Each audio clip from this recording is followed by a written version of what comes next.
अर्थ के शस्त्र से सियासी लक्ष्य को भेदने की कवायद, सबको कुछ न कुछ देने की कसरत। सबसे अधिक लोकसभा सीटों वाले प्रदेश के गरीब महिलाओं, बुजुर्गों, युवाओं, किसानों के साथ मध्य वर्ग को भी साधा गया है।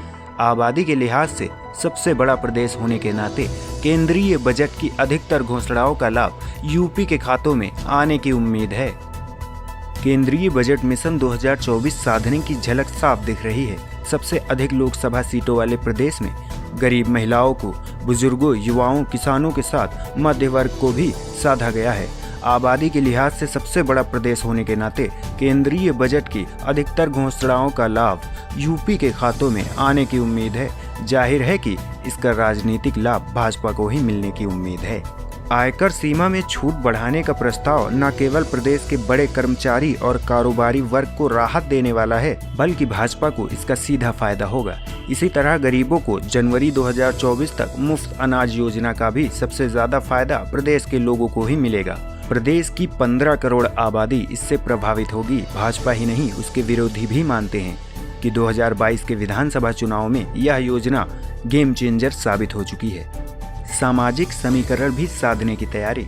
बजट में स्किल इंडिया मिशन के तहत डिजिटल प्लेटफॉर्म की घोषणा, इसके अलावा डिजिटल लाइब्रेरी के साथ शिक्षकों की ट्रेनिंग की घोषणा युवाओं में सरकार के प्रति सकारात्मक माहौल बनाने में मददगार हो सकती है। खासतौर से डिजिटल प्लेटफॉर्म के जरिए उद्यम और रोजगार की ट्रेनिंग देने, नियोक्ताओं तक युवाओं की सीधी पहुंच बढ़ाने को लेकर इस प्लेटफॉर्म के जरिए होने वाला काम प्रदेश के लाखों युवाओं के बीच भाजपा सरकार का समर्थन बढ़ाने में मददगार हो सकता है। बजट में प्रदेश की ओडीओपी जैसी महत्वाकांक्षी योजना को देश भर में विस्तार की घोषणा से मद्देनजर डिजिटल प्लेटफॉर्म से यूपी के काफी युवा लाभार्थी हो सकते हैं। बुजुर्ग व महिलाओं पर भी ध्यान साधेगा काम।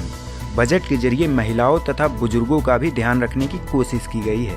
बजट में वरिष्ठ नागरिकों की बचत सीमा को 15 लाख से बढ़ाकर 30 लाख करने, गैर सरकारी नौकरियों को कर रहे कर्मचारियों के अवकाश नकदीकरण पर मिलने वाली छूट को 3 लाख रुपए से बढ़ाकर 25 लाख करने की घोषणा यूपी में भाजपा सरकार के प्रति सकारात्मक माहौल में और वृद्धि करने की उम्मीद बढ़ाती दिख रही है।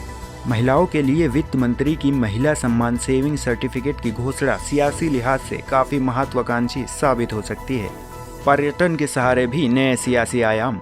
केंद्रीय बजट में स्वदेश दर्शन के तहत पर्यटन को भी लेकर जो भी घोषणाएं की गई हैं, उन योजनाओं से भी उत्तर प्रदेश को खास लाभ मिलने की उम्मीद है।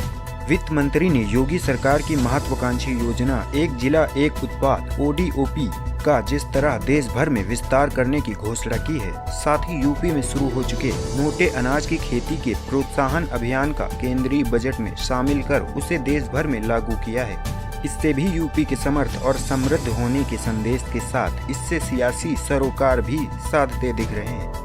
ऐसा लगता है कि केंद्र सरकार ने जहां यूपी के लोगों को केंद्र में फिर भाजपा की सरकार का महत्व समझाने की कोशिश की है, वहीं यूपी के जरिए देश के 9 राज्यों में होने वाले चुनाव के मद्देनजर यह संदेश देने की कोशिश की है कि सर्वगीण विकास के लिए उन राज्यों में भी भाजपा की सरकार जरूरी है। जाहिर है कि यूपी को दिया गया यह महत्व भाजपा को यूपी के लोगों के साथ सरोकारों के स्तर पर समीकरणों को मजबूत बनाने में मददगार होगा।